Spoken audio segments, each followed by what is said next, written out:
Alright guys, welcome back. Next video, Saturday night, January 31st, 2015. Major progress, as promised, with a little extra. The engine is in the chassis. Loosely bolted in, looks fantastic. Got a couple extra surprises for you guys too. I had mentioned that I solved my intake issue. I went with different valve covers instead of changing the intake. Found some really nice looking vintage repop aluminum finned valve covers with matching breathers, and they look freaking awesome. Also, I got a brand new 4-barrel on here. It's a pretty awesome 4-barrel. Something I actually found while I was scrounging around tonight. And I'm thinking it's going to lead to extremely high performance, but it might have some backfiring involved. I'll have to maybe, adjust that a little bit. But this same version of this carburetor is available in 3 deuces, or 2-barrel, I guess. Maybe a single barrel even for some of you older vehicles out there. But let me show you what it looks like here. I'm going to try and not give it away. I'll do the big reveal. Ooh, look at that. Do you not love the contrast in color? I love it. I'm so glad I went with orange now. New fuel pump. Pretty tight clearance. But the engine's not exactly in the right spot yet. The back is jacked up a little bit. Looks nice. Nice. Okay, so the valve covers are just sitting on there, but they look pretty sweet too. Okay, I don't want to give away my other surprise. Pretty nice. I know it's not exactly the right setup for the traditional hot rod, but I don't think I'm going to get nailed by too many people on this. Oh shit. Did you see that? Oh, sorry. Okay, valve covers. Alright. You've probably seen it. But this carburetor is extremely advanced technology. It's great to look at. But the injection system is flawless, bar none, second to none. And I chose the 4-barrel version because it's been a good night. This thing might even have a 6-pack on it by the time we're done here. We'll see. But here we go. Are you ready, guys? Bam! Yep, that's right. PBR 4-barrel. She is PBR injected. Oh yeah. Doesn't it look awesome? Very simple, to put in. Actually, the more people that are here, the easier it is to install one of these, which is always good. I unfortunately am by myself tonight, so this was a one-man project. So, good times. I mean, there's really nothing bad about putting a 4-barrel on by yourself, Like I said, this may cause some backfiring, but it's something that it's definitely worth dealing with, I mean, to have the performance and the history and the dependability of a PBR 4-barrel. I mean, you just can't beat it, guys. I mean, yeah. Oh yeah. It's awesome. Anyways, all kidding aside, that's some pretty awesome progress. That's the 4-barrel talking. And I did measure the frame rails. Before and after, the frame went down only a ½ an inch, which I guess I'm kind of surprised. I thought it would maybe go down a little bit more, but I realized, the transmission's not in it yet. Obviously, there's no body, no sheet metal, no coolers, no fluids, nothing. I mean, it's going to come down some more. If it doesn't, well, it's fine too. But yeah, I'm really excited about these valve covers. With a matching PVC and a matching breather, I got about $105 in the set. So I'm pretty excited about that. It solves a lot of my issues. I'm still gonna run the original. Oh, it wouldn't be original to this car, but I'm gonna run the 59 to 61 4-barrel air cleaner. Just gonna paint that black. There is a air cleaner available that matches the Find, but I'm kind of gonna rely on the air cleaner. Oh, sorry. To be perched high enough to kind of hide the HEI and hide the oil fill, you know, so I'm cool with that. I'm trying to keep this under a budget yet. I'm doing pretty good so far.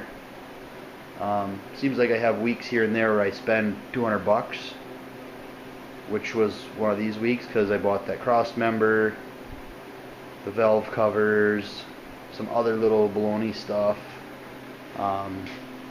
Valve cover gaskets, that was $20 or whatever.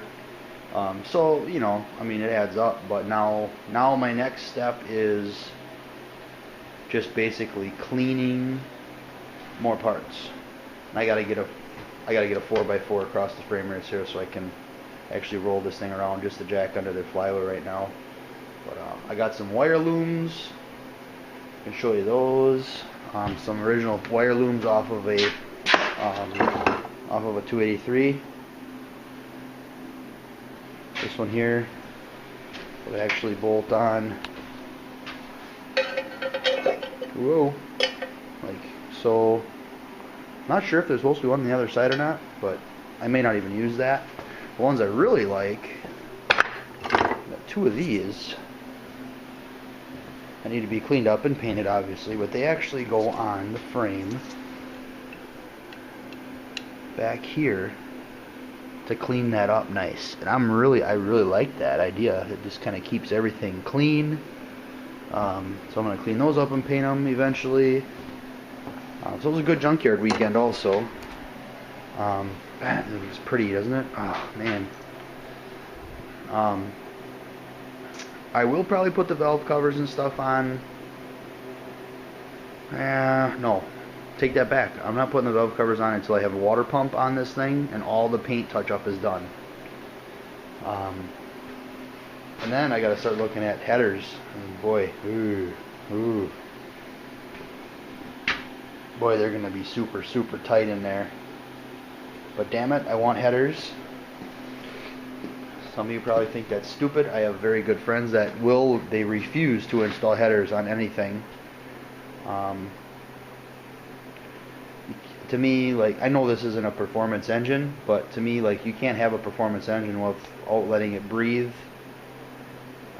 So this is not a performance engine, so I need it to breathe to get everything I can out of it. So, okay, so here we are. That's awesome. Now, the next dirty work is this 400. This grimy little bastard here. This has been cleaned once already, and it's still really gross. So there will be some scraping and some brushing and some degreasing and all that stuff on here. This transmission came out of a 1980 one-ton G-van, a G30. Was mated to this 350, so it's a pair. 79 or 80, something like that.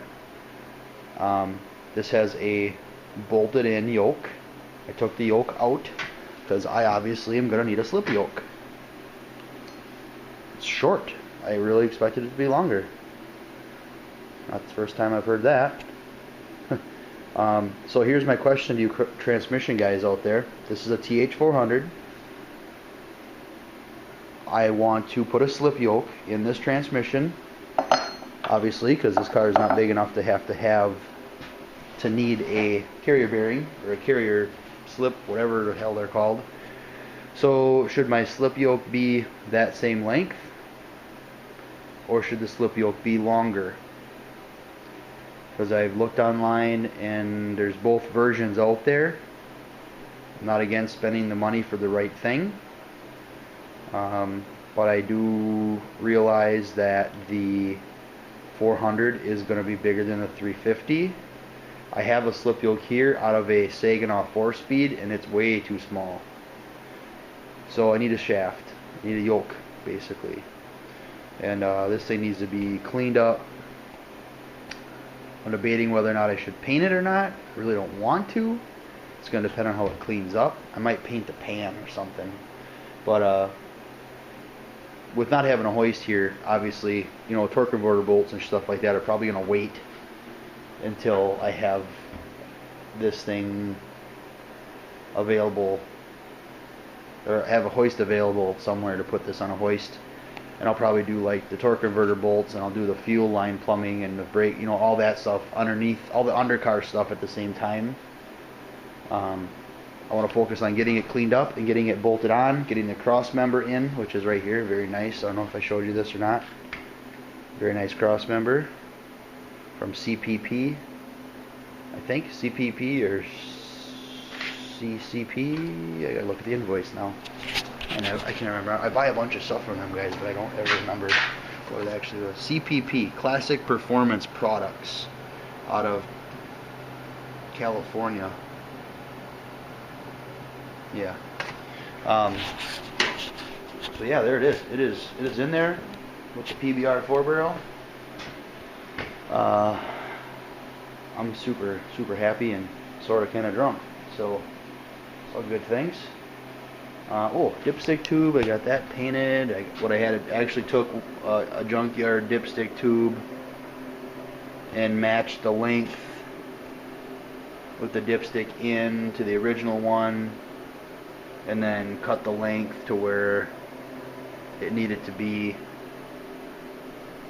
So when that's dry, that can get just set in and bolted in, and that's easy enough to change later if it's not what I want, because it kind of comes out. It's not, doesn't really hug the engine. It kind of comes out. It's like right over here. So that's fine. So my next step is going to be a water pump. I need to get a water pump on this thing, and pulleys. I need short water pump pulleys. I really hope I don't have to change the balancer to make that work. And then I got to look at my alternator setup. That's alternator is actually going to be mounted down here. So I'm going to mock that all up. And the water pump pulleys, get the carburetor cleaned up, and get some other parts cleaned up, because I clearly already have a carburetor. Water neck, clean that up and paint it, and I'll kind of give everything on the front of the engine just another recoat. I never put a fuel pump in before tonight. I hope I did it right. I guess I'll know more when I try to fire it. I'm not going to paint the timing mark. I'm just going to clear it. Well, I could paint it. I'm going to paint the front of the engine anyways. I don't know. I'm kind of thinking out loud here, guys, so bear with me. I'll have to paint those bolts black, I'm sure, unless I do my pulleys orange, which is highly unlikely.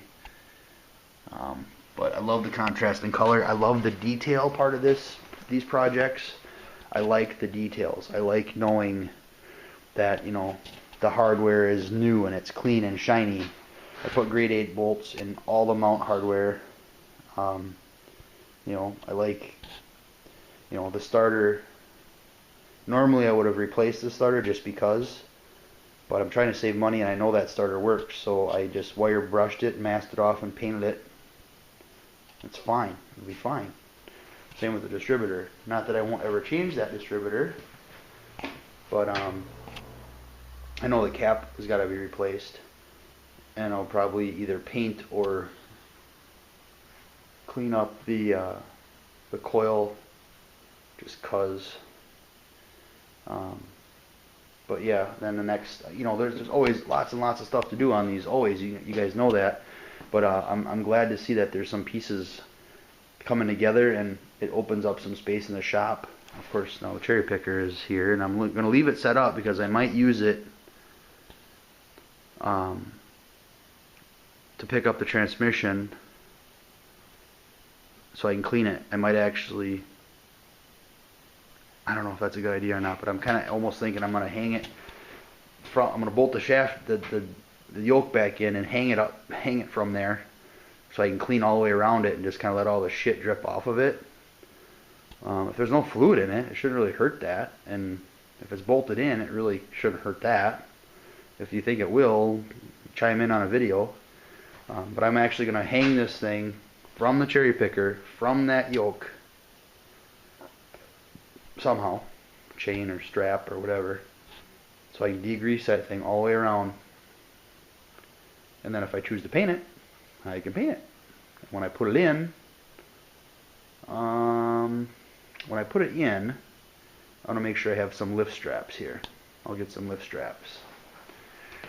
And then I can do it it can be a one-man operation. And like I said, I'm not going to mess with torque converter bolts unless I really get after it, you know. So I got a tire going down. Well, so yeah, I got some more carburetors to put together tonight. So I gotta get going here, guys. Jeez.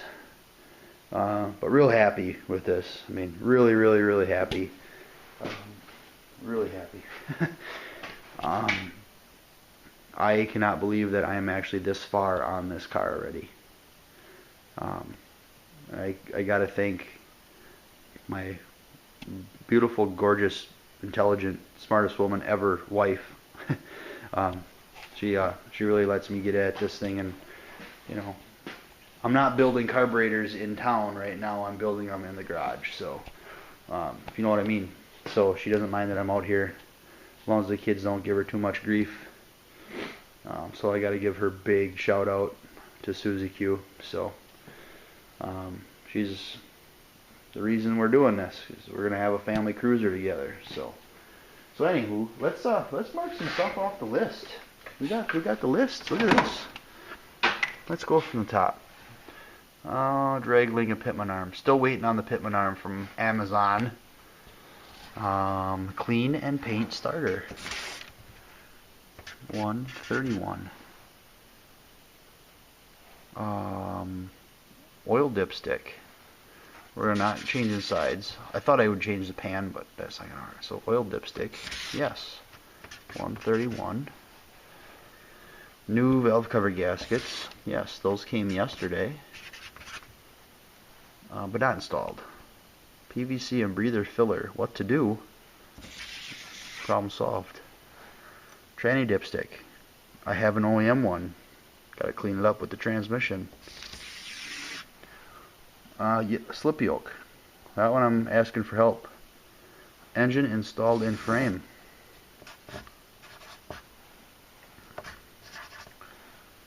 Boom. Okay, so I'm sure I'm gonna have to add 2 or make an additional list. But yeah, that's good progress again. I mean, I've really kind of been on this thing since October-ish, I think. And super. Really, really doing awesome on it. So I gotta do some garage cleaning. Maybe I'll start scrubbing on this 400 yet tonight. I don't have nothing really going on tomorrow. Super Bowl tomorrow, but Packers are out of it, so I guess I hope the Seahawks win, because at least we can say we got beat by the Super Bowl winners. Yeah, I'm gonna work on some more carburetors, and you know, if you guys like the PBR injection system, it's usually available at your local grocer. Liquor stores have them, amazingly enough.